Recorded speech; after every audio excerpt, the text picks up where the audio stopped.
iOS development for over 10 years, and I've been doing that for money for about 8 of those.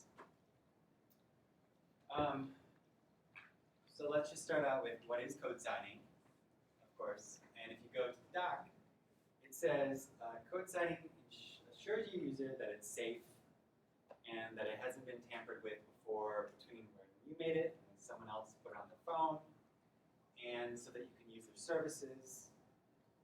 We're all good there, right? So it's really for the user, not for you. But why did we even do this? And of course, we get back to Steve Jobs, because back when the phone was released, you couldn't even put apps on the phone. And so they kind of had to scramble and figure out what are we going to do here. So when they released the letter, they were like, oh, we're going to do this SDK, it's going to be really great. And he basically said, we have 2 things we want to do. We want to be really open, right? But also really safe against viruses and malware and all this other stuff. And so some companies like Nokia did some really cool stuff with the digital signature that you trace back. So again, they didn't want to make sure that people weren't installing bad apps, weren't harming their phones or stealing data, or crippling cell networks. I guess that was a real big thing back then. Plus, they wanted that money, right? So get that 30%, because they don't want you installing apps from somewhere else. Okay, so that brief aside, let's get back to you. You're a developer, you're getting your code done, you're making those table views, and then you're like, all right, let's ship it. Let's get it on a device, either my own in development, or let's put it on the App Store. So you have a brand new, what's called Greenfield app. It just got started. Just press Command Shift N, and what happens is you just have that checkbox automatically. Manager signing is automatically clicked on yes, and then you already have an iTunes account. App Store Next account, it just automatically links up and works perfectly, and you just build and go, right? But then, right as soon as it's time to ship, then stuff starts happening, right? Whether it's adding a capability or your password change, so they do a legal agreement or whatever. You're going to start getting these inscrutable, hard-to-read messages, and you're like, oh man, what do? I have a deadline here. My PM is real mad at me. I gotta get this out the door. What am I gonna do? Right? PMs never get mad. Super chill. All right. So you're thinking, what am I gonna do? So what you need to understand is that all of these things are interconnected. You have your provisioning profile, you have your certificate, you have your team ID and your bundle ID. Right? And these things work in some sort of mysterious way, in a mix that still, to me, 10 years on, kind of makes sense. But hopefully we can get to it a little bit better today. To make matters worse, it's all interconnected with Apple services, and Apple's super great at doing services, right? So what you have locally in your Xcode might not match up with what they have on App Store Connect, right? Someone else on your team might have deleted this provisioning profile, but you still have it on there. So when you try to go and submit the app, it might not work, right? So again, it's important to understand what's going on.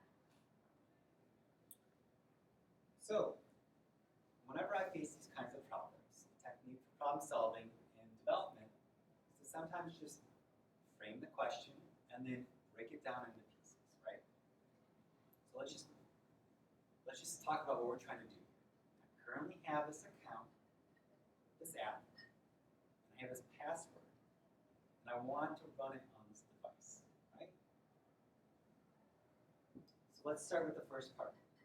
I have an account with this app.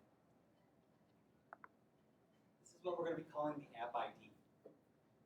And if you go to the certificates, identifiers, and profiles, let's go back. If you go to developer.apple.com, and then you go to account, and then there's a section, certificates, identifier, and profile. This is the website we're going to be mostly dealing with today. And on the left side here, you're going to see app IDs. So this is where we're going to be starting. And an app ID can be thought of two parts, right? The first part is a prefix. And where did that go? I'm sorry. You have the first part. You have the name of app ID, you have the prefix, and then you have the ID itself. So where did this come from? Prefix comes from your team, right? So if you back out to developer.apple.com and then membership, you'll see your team ID is right there. That's the first part. It says this team is trying to ship this app. The next part is the bundle ID. And when you first press Command Shift N, you start your project, right? Up comes this, and at this point you have some information including the product, team, and then at the bottom is that bundle identifier.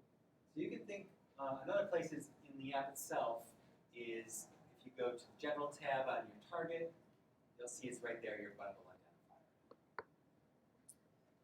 So you can think of your app ID as being those things smashed together. Your team name and your bundle identifier for that app. This team is trying to ship this app, right?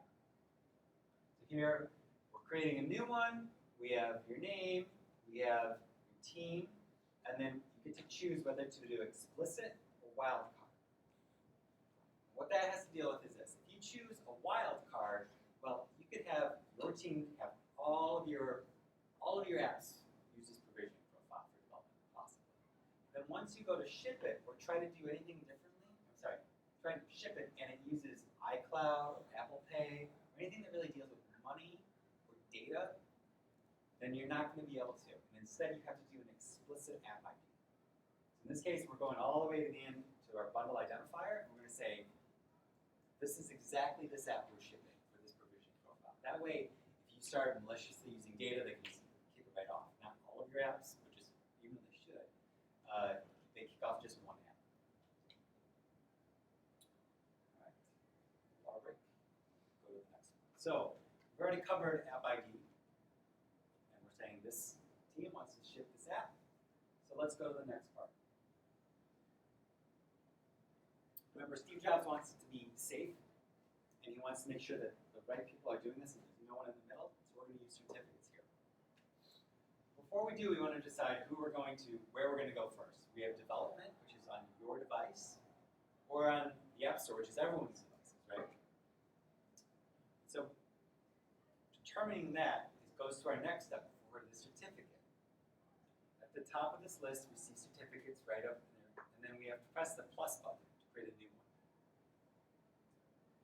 At this point, it's going to ask us, what do you want to do here? Do you want to do development, or do you want to do distribution or production? Sorry. Production. And at that point, it's going to ask us, okay, you need a certificate signing request file. For us to generate that, go back to your Mac, get off the website, and go to Keychain Access, and then go to Certificate Assistant, and then request a certificate from Certificate Authority. What this is going to bring up is this dialog. You just say, this is my address, my email address, this is my name. Pay attention to that name. And then you want to save it to disk and not email it. After you have that file locally, you go back to the website, you upload it, and then all of a sudden you have a certificate ready to go. At this point, you download it, and you put it into Keychain, and you can see that it worked because that name that I put in earlier, if you have the dialog, like disclosure indicator, it'll come down and you'll see your name. Now if someone else downloads that certificate, that's not going to show up and your app isn't going to sign. So make sure that's there. If you do need to share with somebody else, you can always export that certificate, and then it will show up. Which is a nice way to share those kind of things, not have to go through revoking the certificate and all this other stuff. Okay, so now we've authenticated. This is you, this is your computer. Let's go to the next part and determine on which device. Now remember we had to choose whether to create a certificate for either development or distribution. Same kind of thing here. For the App Store, we don't know which devices are going to run on the app. That's Apple's job, right? So we leave for them to authenticate. But when it comes to running our app, our development, we're going to choose. We need to specify which devices we're going to use. order to do that, again on this web page, we go to devices, and you'll see that we register a new device or multiple devices by going and putting in the name and then the UDID, which you get from going to Xcode and getting it, or iTunes, rest in peace. So, I don't know if the new music app does it. I haven't tried it out. It'll be in 5 years. Really? For syncing will be. Okay. Once you register that device, there, then it'll say, is this exactly what you want? Is it an iPhone success? Yes. This is how many devices you have left, because you can only do a certain amount of devices. And then after that, it's like you're good to go. Okay. So to determine all this information, right? We have the account in this app. We've authenticated ourselves, and we want to run on. We specify on which device. So this statement is basically what a provisioning profile is. Let's walk through making one. Again, you're going to go to this website, and at the bottom, you're going to see provisioning profiles. At that point, you're going to press that little plus button. And it's going to ask you, what do you want to do here? Which kind of provisioning profile do you want? So if you're doing development, you're going to go to app development. But if you're ready to ship it, you go out down to the App Store. Right now, we're only going to focus on app development because we already created the certificate for it. Okay, so at this point, we're going to take that app ID, right, that we already set up, the team identifier, and the bundle ID. And then we're going to use the certificate that we created before, right? And then we're going to say for this list of devices that we've already added, then one comes out as we name it. And I like to always put development at the end for development and distribution at the end for distribution because it's easier to read later. And then you're ready to go. You can download it. Download it, double click on it, Xcode will import it. And for the App Store, instead of doing development, you're just going to pick distribution. It's basically the same thing, except for you don't choose all the devices because they handle that. In your project, then, if everything's set up, you can unclick automatically manage signing, and then just double check. Did this provisioning profile work? And did this provisioning profile work? And is it okay with this team and this signing certificate? If it is, you're going to be okay, and you're not going to get any red stop signs.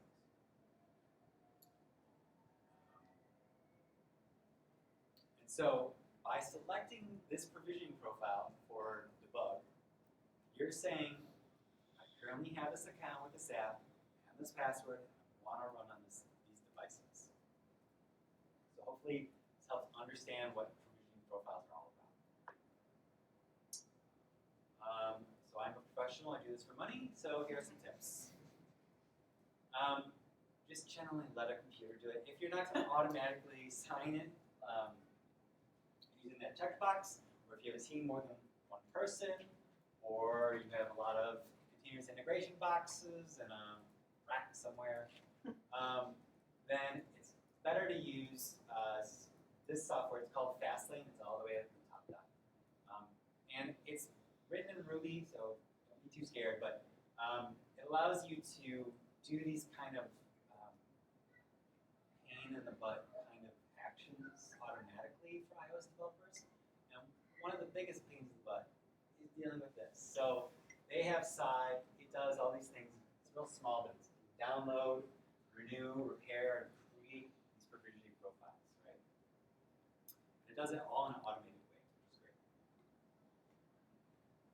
If things do go wrong, the first thing I do is kind of like clearing derived data in the build folder. I go and find the provisioning profiles and I just delete them all. They're probably out of sync, probably invalid or expired, and then I have to go to that web page and figure it all out. And then download them all with inside. And then another thing is, here's the link at the top, but somebody wrote a quick look that allows you to just press spacebar like it's like a photo, and up comes preview, and instead of a preview of that photo, it gives you an overview of all the stuff with that provisioning profile. So you're going to see here's the certificate, and here are these devices, and it has a whole bunch of stuff that you can't see. But it's really handy for because otherwise you don't know what's in that provisioning profile. You open up Xcode, which is like, oh, there's the icon. So this makes it a lot easier to make sure that it's what you're expecting for the team, the certificate, and for devices. So that's about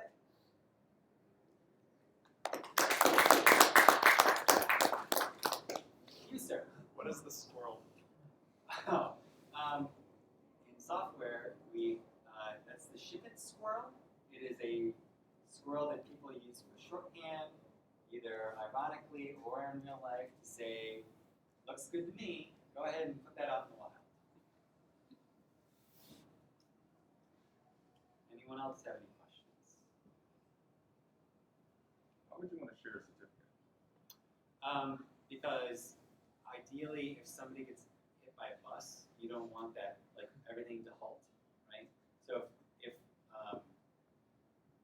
hurry up, we need to shut this app. Oh, Kevin got hit by a bus. Oh, his laptop was on and it's out in pieces and previous bars booked for a week, right? Then you can now ship the app. So that's why. And then you don't have to go revoke it. And fun story that didn't happen to me, being honest there, is on the enterprise one, if you revoke the cert, it breaks the app for everybody.